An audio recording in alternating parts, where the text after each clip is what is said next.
வணக்கம். இது மதிமுகம் செய்திகள். இன்றைய முக்கிய நிகழ்வுகளை பார்ப்பதற்கு முன்பாக தலைப்பு செய்திகளை பார்க்கலாம்.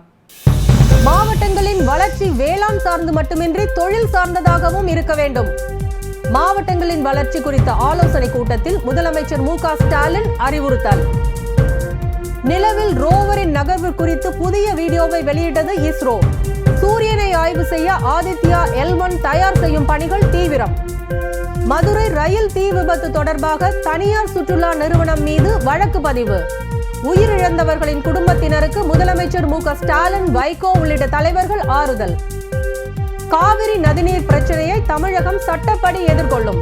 காவிரி நீர் மேலாண்மை ஆணையம் தண்ணீர் பெற்றுத்தர மறுப்பதாக அமைச்சர் துரைமுருகன் குற்றச்சாட்டு. திருமண தகவல் இணையதளங்களை ஒழுங்குபடுத்துவதற்கான விதிகளை வகுக்க வேண்டும். ஒன்றிய மாநில அரசுகளுக்கு சென்னை உயர்நீதிமன்றம் உத்தரவு. விரிவான செய்திகள். மாவட்டங்களின் வளர்ச்சி வேளாண் சார்ந்தது மட்டுமின்றி தொழில் சார்ந்ததாகவும் இருக்க வேண்டும் என முதலமைச்சர் மு.க. ஸ்டாலின் தெரிவித்துள்ளார். நாகை, திருவாரூர், மயிலாடுதுறை மாவட்டங்களில் பல்வேறு நிகழ்ச்சிகளில் கலந்து கொள்ள 4 நாட்கள் சுற்றுப்பயணம் மேற்கொண்டுள்ள முதலமைச்சர் மு.க. ஸ்டாலின் நாகை மாவட்டம் திருக்குவளையில் கருணாநிதி படித்த அரசு பள்ளியில் 1 முதல் 5ஆம் வகுப்பு வரை படிக்கும் மாணவ மாணவிகளுக்கு காலை உணவு விரிவாக்க திட்டத்தை தொடங்கி வைத்தார்.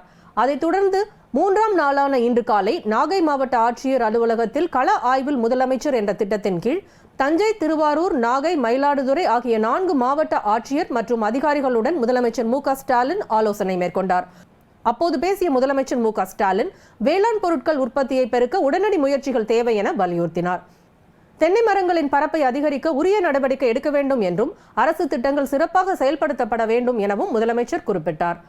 ஆய்வுக் கூட்டத்தில் அமைச்சர்கள் K.N. நேரு, பெரியசாமி, ஏவா வேலு, பன்னீர்செல்வம், உதயநிதி ஸ்டாலின், அன்பில் மகேஷ் மற்றும் பல்வேறு துறை அதிகாரிகள், துறை சார்ந்த அரசு முக்கிய அதிகாரிகள் கலந்து கொண்டனர். மதுரையில் ரயில் பெட்டியில் ஏற்பட்ட தீ விபத்தில் சிக்கி உயிரிழந்தவர்களின் குடும்பங்களுக்கு பல்வேறு அரசியல் கட்சி தலைவர்கள் இரங்கல் தெரிவித்துள்ளனர். மதுரை ரயில் நிலையம் அருகே நின்று கொண்டிருந்த போது சுற்றுலா ரயிலின் ஒரு பெட்டியில் தீ விபத்து ஏற்பட்டு 10 பயணிகள் உயிரிழந்தனர். ரயிலில் சட்டவிரோதமாக சிலிண்டர் போன்ற தீப்பற்றக்கூடிய பொருட்களை எடுத்து சென்றதே ரயில் விபத்துக்கு காரணம் என ரயில்வே அதிகாரிகள் தெரிவித்துள்ளனர். இதனைத் தொடர்ந்து இந்த ஆன்மீக சுற்றுலாவை ஏற்பாடு செய்த உத்தரப்பிரதேசத்தை சேர்ந்த ஃபாசின் டிராவல்ஸ் எனும் தனியார் நிறுவனம் மீது தென்னக ரயில்வே காவல்துறையினர் வழக்கு பதிவு செய்துள்ளனர். மேலும் அந்த தனியார் டிராவல்ஸ் நிறுவன உரிமையாளரை கைது செய்யவும் லக்னோ காவல்துறைக்கு தென்னக ரயில்வே உத்தரவு பிறப்பித்துள்ளது. இறந்தவர்களின் குடும்பங்களுக்கு ஆறுதல் தெரிவித்துள்ள முதலமைச்சர் மு.க. ஸ்டாலின் தலா 3 லட்சம் முதலமைச்சரின் பொது நிவாரண நிதியிலிருந்து வழங்க முதல்வர் உத்தரவிட்டுள்ளார். மேலும் காயமடைந்தவர்களுக்கு ராஜாஜி மருத்துவமனையில் உரிய சிகிச்சை அளிக்கவும், இறந்தவர்களின் உடலை சொந்த ஊருக்கு கொண்டு செல்லும் பணிகளை மேற்கொள்ளவும் முதலமைச்சர் உத்தரவிட்டார். சம்பவ இடத்தில் வணிக வரி மற்றும் பதிவுத்துறை அமைச்சர் மூர்த்தி மற்றும் மதுரை மாவட்ட ஆட்சியர் சங்கீதா உள்ளிட்டோர் ஆய்வு மேற்கொண்டனர். விபத்தில் உயிரிழந்தோர், காயமடைந்தவர்களின் குடும்பத்தை சந்தித்து ஆறுதல் தெரிவித்த அமைச்சர் உயிரிழந்தோர் குடும்பங்களுக்கு தலா 3 லட்சத்திற்கான காசோலைகளை வழங்கினார். இந்த நிகழ்வு நடந்த உடனேயே அதற்காக உடனடியாக மாண்புமிகு தமிழ்நாடு முதலமைச்சர் அவர்கள் இறந்தவர்களுக்கு தமிழ்நாடு அரசின் மூலமாக 3 லட்சம் ரூபாய் அறிவித்து இப்போது அடையாளம் தெரிந்தவர்களுக்கு அந்த பணத்தை கொடுத்திருக்கிறோம். இன்னும் சில பேர்கள் அடையாளம் தெரியாமல் இருக்கிறார்கள். அவர்களை அடையாளம் கண்டு உடனடியாக தமிழ்நாடு அரசுக்கும் அதன் மூலமாக ஊட்டி அரசுக்கும் தகவல் கொடுத்திருக்கிறோம். நீங்கள் எடுக்கக்கூடிய அந்த சுற்றுலா யாத்திரை வந்திருக்கக்கூடிய மீதமுள்ள அந்த பயனாளிகளை ரயில்வே துறையின் மூலமாகவும் தமிழ்நாடு அரசும் சேர்ந்து அவர்களை பத்திரமாக அனுப்பி வைப்பதற்கான ஏற்பாடையும் செய்து கொண்டிருக்கிறோம் என்பதை தெரிவித்துள்ளேன். தீ விபத்தில் காயமடைந்து சிகிச்சை பெறுவோரை சந்தித்து ஆறுதல் கூறிய பின்னர் செய்தியாளர்களை சந்தித்த அமைச்சர் மா. சுப்பிரமணியன் ரயில் பெட்டியில் இருந்து மீட்கப்பட்ட 39 பேருக்கு உதவிகள் செய்யப்பட்டு சொந்த ஊருக்கு அனுப்ப ஏற்பாடு செய்யப்பட்டிருப்பதாக தெரிவித்தார். 4 பெண்கள், 5 ஆண்கள் உட்பட 9 பேர் மரணமடைந்திருக்கிறார்கள். இவர்கள் அனைவருமே உத்தரப்பிரதேசத்தின் ஒரு 3-4 பகுதிகளில் இருந்து ஆன்மீக சுற்றுலாவுக்காக வந்தவர்கள் என்பது தொடக்க விசாரணையில், காவல்துறை விசாரணையில் தெரிய வந்திருக்கிறது. மாண்புமிகு தமிழ்நாட்டின் முதலமைச்சர் அவருடைய அறிவுறுத்தலுக்கு ஏற்ப மாவட்டத்தின் அமைச்சர் மரியாதைக்குரிய திரு மூர்த்தி அவர்கள் ஏற்கனவே வந்து பார்த்துவிட்டு சென்றிருக்கிறார்கள். இன்று காலை நான் ராமநாதபுரத்தில் ஒரு 500 படுக்கை வசதிகள் கொண்ட மருத்துவ சேவையை தொடங்கி வைப்பதற்காக வந்திருந்தேன். இதை தொடங்கி வைத்துவிட்டு வரும் வழியில் இந்த செய்தி அறிந்து இவர்களை பார்த்து நலம் விசாரித்திருக்கிறோம். இவர்களுக்கு தேவையான நிவாரண உதவிகளை மாவட்ட ஆட்சி நிர்வாகம் செய்து கொண்டிருக்கிறது. உயிரிழந்தவர்களின் குடும்பங்களுக்கு பல்வேறு அரசியல் கட்சி தலைவர்கள் இரங்கல் தெரிவித்துள்ளனர். மதிமுக பொதுச் செயலாளர் வெளியிட்டுள்ள இரங்கல் செய்தியில், இயற்கை மரணத்தையே தாங்கிக் கொள்ள முடியாத நமக்கு தீ விபத்தில் சிக்கி பயணிகள் மரணம் அடைந்த கோர விபத்து மிகவும் கொடுமையானது என்றும் உயிரிழந்தவர்களின் குடும்பத்தினருக்கு இரங்கலையும் தெரிவித்துள்ளார். படுகாயம் அடைந்த பயணிகளுக்கு சிறப்பான சிகிச்சை அளிக்குமாறும் வலியுறுத்தியுள்ளார்.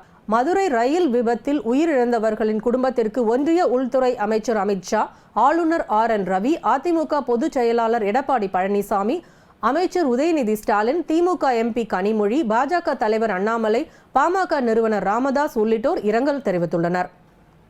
நிலவில் லேண்டர் தரையிறங்கிய தினத்தை தேசிய விண்வெளி தினமாக கொண்டாடப்படும் என பிரதமர் மோடி அறிவித்துள்ளார். நிலவை ஆராய்ச்சி செய்ய அனுப்பப்பட்ட சந்திராயன் 3 விண்கலம் கடந்த 23ஆம் தேதி மாலை 6:04 மணிக்கு அந்த விண்கலத்தில் இருந்து பிரிந்து விக்ரம் லேண்டர் நிலவின் தென் துருவத்தில் தரையிறங்கி வரலாற்று சாதனை படைத்துள்ளது. இஸ்ரோ விஞ்ஞானிகளின் இத்தகைய சாதனையை உலக நாடுகள் பலரும் பாராட்டி வருகின்றனர். லேண்டர் நிலவின் தென் துருவத்தில் தரையிறங்கிய போது தென்னாப்பிரிக்காவில் இருந்த பிரதமர் மோடி வெளிநாட்டு சுற்றுப்பயணத்தை முடித்துக்கொண்டு நாடு திரும்பிய பின் இஸ்ரோ விஞ்ஞானிகளை நேரில் சந்தித்து பாராட்டு தெரிவித்தார். அப்போது பிரதமர் மோடிக்கு இஸ்ரோ தலைவர் சோம்நாத் மற்றும் திட்ட இயக்குனர் வீரமுத்துவேல் சந்திராயன் 3 எடுத்த புகைப்படங்களை பரிசாக வழங்கினர். பின்னர் பேசிய பிரதமர் மோடி நிலவில் சந்திராயன் தரையிறங்கிய இடத்திற்கு சிவசக்தி என பெயரிடுவதாக அறிவித்தார். அதேபோல் சந்திராயன் 2 நிலவில் தரையிறங்கிய இடத்திற்கு திரங்கா என பெயரிடப்பட்டுள்ளதாகவும், நிலவில் லேண்டர் தரையிறங்கிய தினமான ஆகஸ்ட் 23ஆம் தேதியன்று ஆண்டுதோறும் தேசிய விண்வெளி தினமாக கொண்டாடப்படும் எனவும் அறிவித்தார். இதற்கிடையே நிலவின் தென் துருவத்தில் பிரக்ஞான் ரோவர் வலம் வரும் புதிய வீடியோவை இஸ்ரோ வெளியிட்டுள்ளது. அதில் நிலவின் தென் துருவ பகுதியில் தரை இறங்கியுள்ள விக்ரம் லேண்டரில் இருந்து பிரக்ஞான் ரோவர் 8 மீட்டர் தூரம் நகர்ந்துள்ளதாக இஸ்ரோ தெரிவித்துள்ளது. அதேபோல் சூரியன் தொடர்பான ஆராய்ச்சிக்காக ஆதித்யா L1 விண்கலத்தை செப்டம்பர் 2ஆம் தேதி விண்ணில் செலுத்த உள்ளதாக இஸ்ரோ அறிவித்துள்ளது. காவிரி விவகாரம் தொடர்பான வழக்கை நீதிமன்றம் மூலம் சட்டப்படி சந்திக்க உள்ளதாக அமைச்சர் துரைமுருகன் தெரிவித்துள்ளார். வேலூர் மாவட்டம் காட்பாடி அருகே உள்ள பொன்னையில் ஸ்ரீ அனந்த பத்மநாப சுவாமி ஆலய புதிய கட்டுமான பணிகளுக்கான அடிக்கல் நாட்டு விழாவில் நீர்வளத்துறை அமைச்சர் துரைமுருகன் கலந்து கொண்டு பணியை துவக்கி வைத்தார். பின்னர் செய்தியாளர்களை சந்தித்த அமைச்சர் துரைமுருகன், கர்நாடகத்திடமிருந்து தமிழகத்திற்கு தண்ணீர் பெற்றுத் தர வேண்டியது காவிரி மேலாண்மை வாரியத்தின் வேலை என கூறினார். காவிரி மேலாண்மை வாரியத்திடம் நீதிமன்றம் அறிக்கை கேட்டுள்ளதாக குறிப்பிட்ட அவர், வழக்கை நீதிமன்றம் மூலம் சந்திக்க உள்ளதாக கூறினார். அவங்க இண்டிபெண்டன்ட் பாடி அது, அதனால நாம் அவங்களுக்கு தண்ணி திறக்கும் போதெல்லாம் அவங்களுக்கு விரைவாக கர்நாடகத்திட்ட சொல்லி தண்ணி திறக்குன்னு கேட்குறோம். அது செய்ய வேண்டியது அதுதான் இருக்க வேண்டிய வேலை. ஆனால் அது செய்யலைன்றதுதான் எங்களுடைய குற்றச்சாட்டு. அந்த குற்றச்சாட்டுக்கு நாங்கள் கேட்டு பதில் சொல்லணும்னு சொல்லியிருக்கோம். நடவடிக்கை காவிரி மேல்வான வாரியத்துக்கு எப்படி சார் இருக்கும்? கோர்ட்டு போட்டு நடத்த ஏறிங்க அன்னைக்கு கோர்ட்டு போவோம். திருமண தகவல் இணையதளங்களை ஒழுங்குபடுத்துவதற்கான விதிகளை வகுக்க வேண்டும் என ஒன்றிய மாநில அரசுகளுக்கு சென்னை உயர்நீதிமன்றம் உத்தரவிட்டுள்ளது. பெண் மருத்துவர் ஒருவரை திருமணம் செய்வதாக கூறி 80 பவுண்ட் நகை, 68 லட்சம் ரூபாய் மோசடி செய்ததாக பதிவான வழக்கில் முன் ஜாமீன் கோரி பிரசன்னா என்பவர் உயர்நீதிமன்றத்தில் மனு தாக்கல் செய்தார். இந்த வழக்கு விசாரணைக்கு வந்தபோது பெண் மருத்துவர் தரப்பில் வாதம் முன்வைக்கப்பட்டது. அதில் சக்கரவர்த்தி வயது முதிர்ந்த மருத்துவர்கள், செவிலியர்கள் விவாகரத்து ஆனவர்களை குறிவைத்து மோசடி செய்து வருவதாகவும், இதுவரை 17க்கும் மேற்பட்ட பெண்களை ஏமாற்றி கோடிக்கணக்கில் மோசடி செய்துள்ளதால் அவருக்கு முன்ஜாமீன் வழங்கக்கூடாது என வாதம் முன்வைக்கப்பட்டது. இருதரப்பு வாதங்களை கேட்ட நீதிபதி, திருமண இணையதள மோசடிகளில் பெரும்பாலும் பெண்களே ஏமாற்றப்படுவதாக தெரிவித்தார். இணையதளங்களை கட்டுப்படுத்த எந்த ஒரு சட்டமோ விதிகளோ உருவாக்கப்படவில்லை என தெரிவித்த நீதிபதி, பதிவு செய்யும் ஆணோ அல்லது பெண்ணோ பாஸ்போர்ட், ஆதார் உள்ளிட்ட ஆவணங்களுடன் தான் பதிவு செய்ய வேண்டும் என்ற விதி இருந்திருந்தால் மோசடிகள் தடுக்கப்படும் என்று கூறினார். இதனையடுத்து திருமண தகவல் இணையதளங்களை ஒழுங்குபடுத்துவதற்கான விதிகளை வகுக்க வேண்டும் என ஒன்றிய மாநில அரசுகளுக்கு உத்தரவிட்டு முன்ஜாமீன் கோரிய மனுவை தள்ளுபடி செய்து உத்தரவிட்டார். சென்னை சாலைகளில் உள்ள மின் விளக்குகள் பராமரிக்க மின்வாரிய அதிகாரிகளுக்கு அறிவுறுத்தப்பட்டுள்ளதாக மாநகர ஆட்சி ஆணையர் ராதாகிருஷ்ணன் தெரிவித்துள்ளார். சென்னை தினத்தை கொண்டாடும் வகையில் தபசியா இன்டர்நேஷனல் ஆர்ட் ஃபவுண்டேஷன் எனும் தனியார் அமைப்பு சார்பில் சென்னை அண்ணாநகர் பூங்காவில் நடைபெற்ற புகைப்பட கண்காட்சியை மாநகராட்சி ஆணையர் ராதாகிருஷ்ணன் தொடங்கி வைத்தார். பின்னர் செய்தியாளர்களை சந்தித்த அவர் மாநகராட்சி சார்பில் டெங்கு ஒழிப்பு குறித்த விழிப்புணர்வு ஏற்படுத்த சுகாதார பணியாளர்கள் ஈடுபடுத்தப்பட்டுள்ளதாக தெரிவித்தார். இன்னொரு பக்கம் நம்மளோட அடிப்படை சாலை அமைக்கும் படி, அதே மாதிரி குப்பை அகற்றும் பணி, அதே மாதிரி பிறப்புலேருந்து இறப்பில் இருக்கக்கூடிய இறந்து போன இடங்கள் ஒரு 58 பரியல் கிரவுண்டை சுத்தமாக வைக்கக்கூடிய எங்களுக்கு உறுதுணையாக இருக்கக்கூடிய அந்த திட்டத்தை இன்றைக்கி நாங்கள் ஸ்பாட்லேயே கிருஷ்ணாம்பேட் பரியல் கிரவுண்டில் மிக மேசிவ் கிளீனிங் ஸ்டார்ட் பண்ணியிருக்கோம். கடைசியாக பொது கழிப்பிடங்களும் நம்ம எல்லாரும் பயன்படுத்த வகையில் டிசைன் எல்லாம் மாண்பு முதலமைச்சரோட டைரக்ஷனில் வணக்கத்துக்குரிய மேயர் அவர்களும் இந்த பகுதியின் பேர் பண்ணியிருக்காங்க. பட் இன்றைய தினம் சென்னை மாநகர வீக்கை தொடர்ந்து மிக சிறப்பாக இந்த இதை பண்ணியிருக்காங்க இல்லையா, அவங்களையும் சொல்லி அவங்கக்கிட்டே என்னோடய ரிக்வெஸ்ட் என்னென்னா, if during the course of the day our elected people and இங்கே இருக்கிற வாக்கர்ஸ் அசோசியேஷன் பார்த்துருப்பாங்க. பட் அவங்க மூலம் அவங்க குடும்பத்தினரையும் பார்க்க வச்சா தான் இது இன்னும் நல்லா இதாகும்.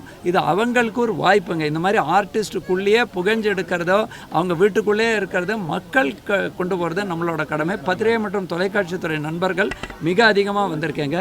என்னது நண்பரும் இங்கே வந்திருக்கார். அவர் தன்னோட கருத்தையும் தான் நான் அவரோட மனதில் இருக்கிற கருத்து உண்மையான கருத்து. அதை நம்ம புறந்தள்ளி விட முடியாது.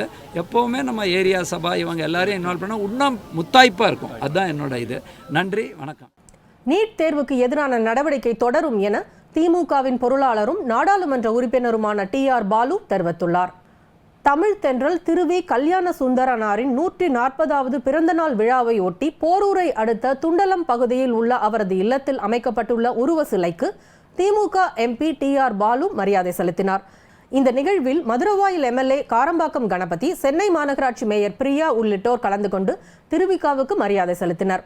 பின்னர் செய்தியாளர்களை சந்தித்த TR பாலு நீட்டுக்கு எதிரான நடவடிக்கை தொடரும் என்றும் இந்த விஷயத்தில் ஆளுநர் RN ரவி பண்பு இல்லாதவராக உள்ளதாகவும் சாடினார். நீட்டு தொடர்ந்து நடவடிக்கை எடுக்கப்படும், மேற்கொள்ளப்படும் என்று நேற்று கூட பேசியிருக்கார் தலைவர். அப்புறம் என்ன செய்யணும்?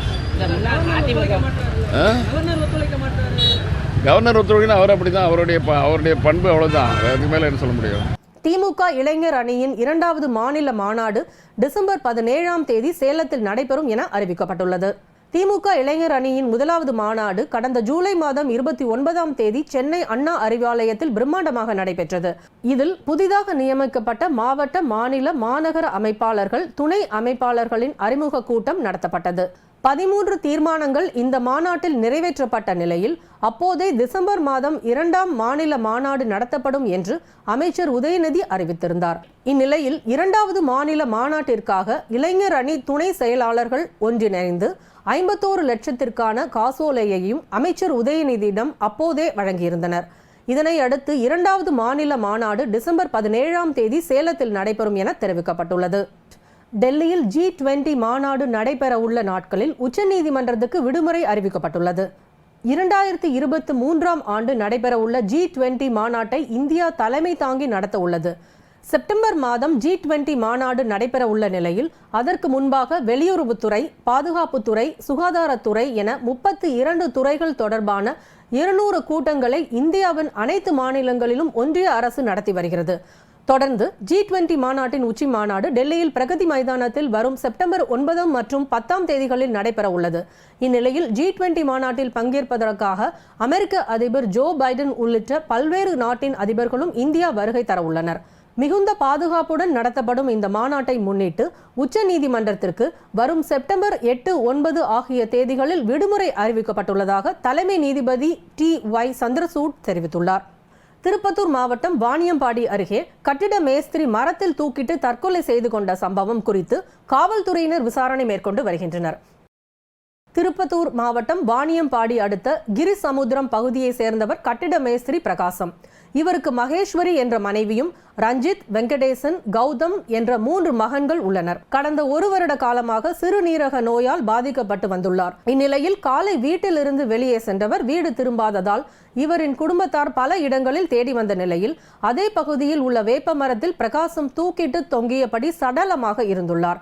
அவ்வழியாக சென்றவர்கள் காவல்துறையினருக்கு தகவல் தெரிவித்ததன் பேரில் சம்பவ இடத்திற்கு வந்து சடலத்தை கைப்பற்றி பிரேத பரிசோதனைக்கு வாணியம்பாடி அரசு மருத்துவமனைக்கு அனுப்பி வைத்தனர். மேலும் இந்த சம்பவத்தை குறித்து வழக்கு பதிவு செய்து தற்கொலையா அல்லது வேறு ஏதேனும் காரணமா என்று விசாரணை மேற்கொண்டு வருகின்றனர்.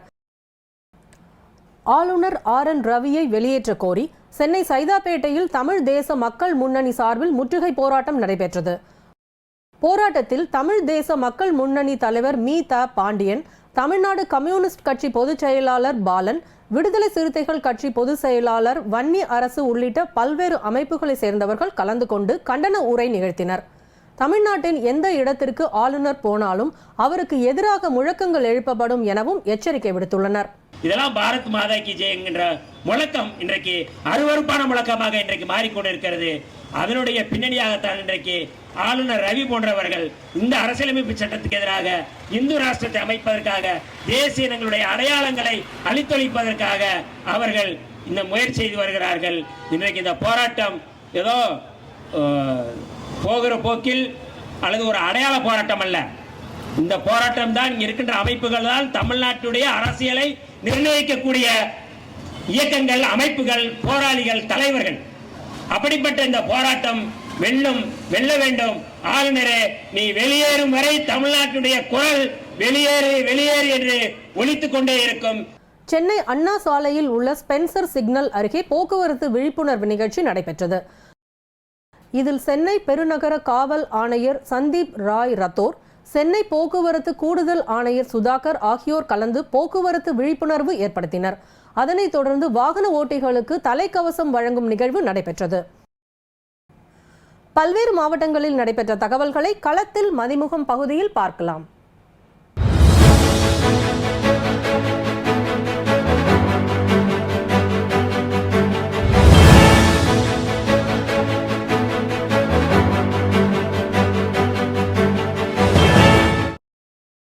கலைஞர் கருணாநிதி நூற்றாண்டு விழாவை முன்னிட்டு புதுக்கோட்டை மாவட்ட நிர்வாகம், மாவட்ட வேலைவாய்ப்பு அலுவலகம் உள்ளிட்டவைகள் இணைந்து சிறப்பு தனியார் வேலைவாய்ப்பு முகாமை நடத்தியுள்ளது. புதுக்கோட்டை அரசு கருணாநிதி கலை மற்றும் அறிவியல் கல்லூரியில் நடைபெற்ற முகாமில் 120 தனியார் நிறுவனங்கள் பங்கேற்று தங்களுக்கு தேவையான பணியாளர்களை தேர்ந்தெடுத்து வருகின்றனர். வேலைவாய்ப்பு நிறுவனங்கள் பணியாளர்கள் தேர்ந்தெடுக்கும் முறை குறித்து ஆட்சியர் மெர்சி ரம்யா பார்வையிட்டு ஆய்வு செய்தார். இதனைத் தொடர்ந்து முகாமில் தேர்ந்தெடுக்கப்பட்ட பயனாளர்களுக்கு பணி நியமன ஆணைகளை மாவட்ட ஆட்சியர் வழங்கினார். தொடர்ந்து செய்தியாளர்களை சந்தித்த அவர், புதுக்கோட்டை மாவட்டத்தில் கடந்த 2 வருடங்களில் வேலை வாய்ப்பு முகாம்கள் மூலமாக 3683 நபர்களுக்கு தனியார் நிறுவனங்களில் வேலைவாய்ப்பு பெற்றுத்தரப்பட்டுள்ளதாக தெரிவித்தார்.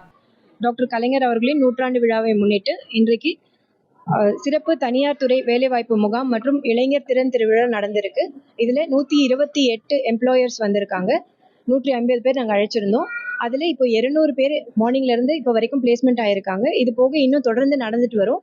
இது இல்லாமல் ஒரு 210 பேர் ஆர்சிடி மூலமாக ட்ரைனிங் கொடுக்கறதுக்கு அவங்கள செலக்ட் பண்ணியிருக்காங்க. 93 பேர் DDUGKY ஸ்கீம் மூலமாக செலக்ட் ஆகியிருக்காங்க ட்ரைனிங்காக. அவங்க எல்லாருக்குமே இப்போ நாங்கள் ஆர்டர்ஸ் கொடுத்துட்ருக்கோம். இது போக இன்னும் கவர்மெண்ட் டிபார்ட்மெண்ட்ஸ் எல்லாரும் சுய வேலை வாய்ப்பு கொடுக்கறதுக்காக அவங்களுக்கு லோன்ஸ் கொடுக்கறதுக்கு இப்போ ரெஜிஸ்ட்ரேஷன் ஃபார்ம் வாங்கியிருக்காங்க. அதில் இருந்தும் அவங்களுக்கு தொடர்ந்து சுய வேலை வாய்ப்புக்கான லோன்ஸ் எல்லாம் கொடுக்கப்படும் பேங்க் மூலமாக. இது எல்லா அதிகாரிகளும் சேர்ந்து மாவட்ட நிர்வாகம் மூலமாக இது செஞ்சுட்டு வராங்க. இது நம்முடைய மாண்புமிகு தமிழ்நாடு முதலமைச்சர் அவர்கள் இந்த வேலைவாய்ப்பு முகாம் செய்யறதுக்கு எங்களுக்கு சொல்லி இருக்கிறதுனால இந்த தேதியில தொடர்ந்து நடந்திருக்கு. இது போக கடந்த 2 வருடங்கள்ல நடந்ததுல இதுவரைக்கும் 3693 பேர் வேலைவாய்ப்பு பெற்றிருக்காங்க. திருப்பத்தூர் மாவட்டம் வேலூர் மாவட்ட மத்திய கூட்டுறவு வங்கியின் மூலமாக டாக்டர் கலைஞர் அவர்களின் நூற்றாண்டு விழாவை ஒட்டி கடன் மேளாண் நடைபெற்றது. இந்த விழாவிற்கு மாவட்ட அலுவலர் வளர்மதி தலைமை தாங்கினார். இதில் சிறப்பு அழைப்பாளராக திருப்பத்தூர் சட்டமன்ற உறுப்பினர் நல்லதம்பி, ஜோலார்பேட்டை சட்டமன்ற உறுப்பினர் தேவராஜ், ஜோலார்பேட்டை ஒன்றிய குழு தலைவர் சத்யா, மாவட்ட கூட்டுறவு சங்க இணை பதிவாளர் முருகேசன் ஆகியோர் பங்கேற்றனர்.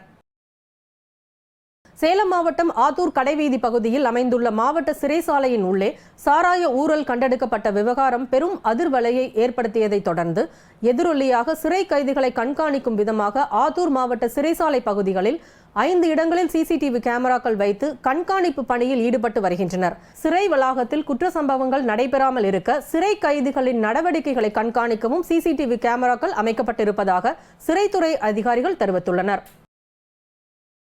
ராணிப்பேட்டை மாவட்டம் வாலாஜா அடுத்த தென்கடப்பந்தாங்கல் பகுதியில் அரசுக்கு சொந்தமான 10 கோடி ரூபாய் மதிப்பிலான இடத்தினை தனிநபர் போலி ஆவணங்கள் கொண்டு ஆக்கிரமிப்பு செய்ய முயற்சி செய்து வருவதாகவும் அந்த நபரின் மீது உரிய நடவடிக்கை எடுக்க வேண்டும் எனவும் அரசு இடத்தினை அரசே எடுத்து பொது பயன்பாட்டிற்கு பயன்படுத்த வேண்டும் என தெரிவித்து தென்கடப்பந்தாங்கல் ஊராட்சி கிராம மக்கள் வாலாஜாபேட்டை வட்டாட்சியரிடம் கோரிக்கை மனுவினை வழங்கினர். மேலும் கோரிக்கை மனுவை பெற்றுக்கொண்ட வட்டாட்சியர் மனுவின் மீது உரிய விசாரணை செய்து உரிய நடவடிக்கை எடுப்பதாக கிராம பொதுமக்களுக்கு உறுதியளித்தார். சேலம் மாவட்டம் ஆத்தூர் ஊராட்சி ஒன்றியத்துக்கு உட்பட்ட மல்லியகரை ஊராட்சி 2வது வார்டு ஜெனிதா நகர் பகுதி மலைக்குன்றின் அடிவார பகுதியில் சுமார் 200க்கும் மேற்பட்ட குடும்பங்கள் வசித்து வருகின்றனர். இப்பகுதியில் வசிக்கும் மக்களுக்கு பல ஆண்டுகளாக குடிநீர், சாக்கடை மற்றும் போதிய சாலை வசதிகள் இல்லாததால் கடும் அவதிக்குள்ளாகி வருகின்றனர். எனவே அப்பகுதி மக்கள் தங்களுக்கு குடிநீர், சாலை உள்ளிட்ட அடிப்படை வசதிகளை உடனே செய்து தர வேண்டும் என தமிழக அரசுக்கு கோரிக்கை விடுத்துள்ளனர். தமிழ்நாடு சீருடை பணியாளர் தேர்வாணையம் மூலமாக காவல்துறை உதவி ஆய்வாளர் பணியிடங்களுக்கான எழுத்து தேர்வு நடைபெற்று வருகிறது. புதுக்கோட்டையில் நடக்கும் 2 தேர்வு மையங்களில் 3222 பேர் தேர்வு எழுதி வருகின்றனர். இதனை முன்னிட்டு தேர்வு எழுதும் மையங்களை தேர்வாணையத்தால் நியமிக்கப்பட்டுள்ள பார்வையாளர் மற்றும் கண்காணிப்பாளர் டிஐஜி அபிஷேக் தீக்ஷித் ஆய்வு செய்தார். நாமக்கல் நகராட்சிக்கு உட்பட்ட பகுதிகளில் 51.59 லட்சம் மதிப்பீட்டில் நடைபெற்று வரும் வளர்ச்சி திட்ட பணிகளை மாவட்ட ஆட்சியர் உமா பார்வையிட்டு ஆய்வு மேற்கொண்டார். சேந்தமங்கலம் ஊராட்சி ஒன்றியத்துக்குட்பட்ட கள்ளக்குறிச்சி ஊராட்சி ஈச்சம்பட்டியில் பிரதம மந்திரியின் முன்னோடி கிராம வளர்ச்சி திட்டத்தின் கீழ் 11 லட்சம் மதிப்பீட்டில் பால் உற்பத்தியாளர் கூட்டுறவு சங்கத்திற்கு புதிதாக கட்டப்பட்டுள்ள கட்டடம், மகாத்மா காந்தி தேசிய வேலை உறுதி திட்டத்தின் கீழ் 14.59 லட்சம் மதிப்பீட்டில் உணவு தானிய சேமிப்பு கிடங்கு மற்றும் துத்திக்குளம் ஊராட்சியில் 6 லட்சம் மதிப்பீட்டில் அமைக்கப்பட்டுள்ள வட்டார அளவிலான மரக்கன்றுகள் உற்பத்தி செய்யும் பணிகளையும் பார்வையிட்டார். திருப்பத்தூர் மாவட்டம் கன்னிகாபுரம் தேசிய நெடுஞ்சாலையில் 2 லாரிகள் மோதிக்கொண்ட விபத்தில் ஓட்டுநர் ஒருவர் சம்பவ இடத்திலேயே உயிரிழந்தார். திருப்பத்தூர் மாவட்டம் ஆம்பூர் அருகே உள்ள கன்னிகாபுரம் தேசிய நெடுஞ்சாலையில் சென்னையிலிருந்து ஆம்பூர் நோக்கி வந்த லாரி ஒன்று சென்னையிலிருந்து பெங்களூர் நோக்கி சென்று கொண்டிருந்த கண்டெய்னர் லாரியின் பின்பக்கமாக மோதி விபத்துக்குள்ளானது. இந்த விபத்தில் ஆரணியை சேர்ந்த லாரி ஓட்டுநர் முனுசாமி என்பவர் சம்பவ இடத்திலேயே பரிதாபமாக உயிரிழந்தார். இது குறித்து காவல்துறையினர் வழக்கு பதிவு செய்து இறந்த முனுசாமியின் உடலை மீட்டு பிரேத பரிசோதனைக்காக ஆம்பூர் அரசு மருத்துவமனைக்கு அனுப்பி வைத்தனர். இதனால் அப்பகுதியில் சிறிது நேரம் போக்குவரத்து பாதிக்கப்பட்டது. மதுரையில் கண் மருத்துவமனை சார்பாக 38வது தேசிய கண் தான இருவார விழாவை தொடர்ந்து மாவட்ட ஆட்சியாளர் சங்கீதா கண்களை கட்டிக்கொண்டு நடந்து வந்து விழிப்புணர்வை ஏற்படுத்தினார். ஆகஸ்ட் 25 முதல் செப்டம்பர் 8ஆம் தேதி வரை தேசிய கண் தான இருவார விழா கொண்டாடப்படுகிறது. இதன் முதல் நிகழ்வாக பார்வையற்றோர் நடை நிகழ்வானது நடைபெற்றது. இந்நிகழ்வை மாவட்ட ஆட்சியாளர் சங்கீதா அவர்கள் தொடங்கி வைத்து கண்களை கட்டிக்கொண்டு நடந்து விழிப்புணர்வை ஏற்படுத்தினார். தனக்கு சிறந்த இசை அமைப்பாளருக்கான தேசிய விருது அறிவிக்கப்பட்டதை அடுத்து இசை அமைப்பாளர் இளையராஜாவை நேரில் சந்தித்து தேவிஸ்ரீ பிரசாத் ஆசி பெற்றார். 69வது தேசிய திரைப்பட விருதுகள் கடந்த 24ஆம் தேதியன்று அறிவிக்கப்பட்டன. இதில் சிறந்த இசை அமைப்பாளருக்கான விருது புஷ்பா படத்துக்காக தேவிஸ்ரீ பிரசாத்துக்கு அறிவிக்கப்பட்டது. அவருக்கு சமூக வலைதளங்களில் பலரும் வாழ்த்து தெரிவித்து வந்தனர். இந்த நிலையில் தனக்கு சிறந்த இசை அமைப்பாளருக்கான தேசிய விருது அறிவிக்கப்பட்டதை அடுத்து இசை அமைப்பாளர் இளையராஜாவை நேரில் சந்தித்து தேவிஸ்ரீ பிரசாத் ஆசி பெற்றார். சென்னை கோடம்பாக்கத்தில் உள்ள இளையராஜாவின் ரெக்கார்டிங் ஸ்டுடியோவுக்கு சென்ற அவர் இளையராஜாவின் காலில் விழுந்து ஆசி பெற்றார். இது தொடர்பாக அவர் வெளியிட்டுள்ள வீடியோவில் தேசிய விருது பெறுவதற்கு வழிவகுத்த அனைத்து ஊக்கங்களும் தந்த இசைஞானி இளையராஜாவுக்கு நன்றி என்று குறிப்பிட்டுள்ளார்.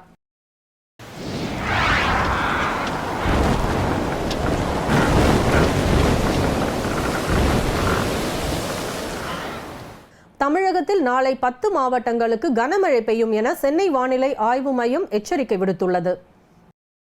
மேற்கு திசை காற்றின் வேக மாறுபாடு காரணமாக தமிழ்நாட்டில் நாளை 10 மாவட்டங்களுக்கு கனமழை பெய்யும் என சென்னை வானிலை ஆய்வு மையம் எச்சரிக்கை விடுத்துள்ளது. அதன்படி திருப்பத்தூர், வேலூர், ராணிப்பேட்டை, திருவள்ளூர், திருவண்ணாமலை, காஞ்சிபுரம், செங்கல்பட்டு, விழுப்புரம், கடலூர், கள்ளக்குறிச்சி ஆகிய மாவட்டங்களில் கனமழை பெய்ய வாய்ப்புள்ளது என்று சென்னை வானிலை ஆய்வு மையம் தகவல் தெரிவித்துள்ளது. சென்னையை பொறுத்தவரை அடுத்த 24 மணி நேரத்துக்கு வானம் ஓரளவு மேகமூட்டத்துடன் காணப்படும் எனவும் நகரின் ஒரு சில பகுதிகளில் இடி மின்னலுடன் கூடிய மிதமான மழை பெய்யக்கூடும் எனவும் தெரிவிக்கப்பட்டுள்ளது. இன்றைய தங்கம் வெள்ளி விலை வழங்குவோர் அட்டிகா கோல்ட் கம்பெனி. சென்னையில் 22 கேரட் ஆபரண தங்கத்தின் விலை கிராமுக்கு 5 ரூபாய் உயர்ந்து 5480 ரூபாய்க்கும், சவரனுக்கு 40 ரூபாய் அதிகரித்து ஒரு சவரன் 43,840 ரூபாய்க்கும் விற்பனை செய்யப்படுகிறது. அதேபோல் 1 கிராம் வெள்ளியின் விலை கிராமுக்கு 50 காசுகள் உயர்ந்து 80 ரூபாய்க்கும், 1 கிலோ வெள்ளியின் விலை 80,000 ரூபாய்க்கும் விற்பனை செய்யப்படுகிறது. மடகாஸ்கர் தீவின் தேசிய மைதானத்திற்குள் விளையாட்டை பார்க்க நுழைய முயன்ற ரசிகர்களின் கூட்ட நெரிசலில் 13 பேர் பலியாகினர் மற்றும் 80 பேர் காயமடைந்துள்ளனர்.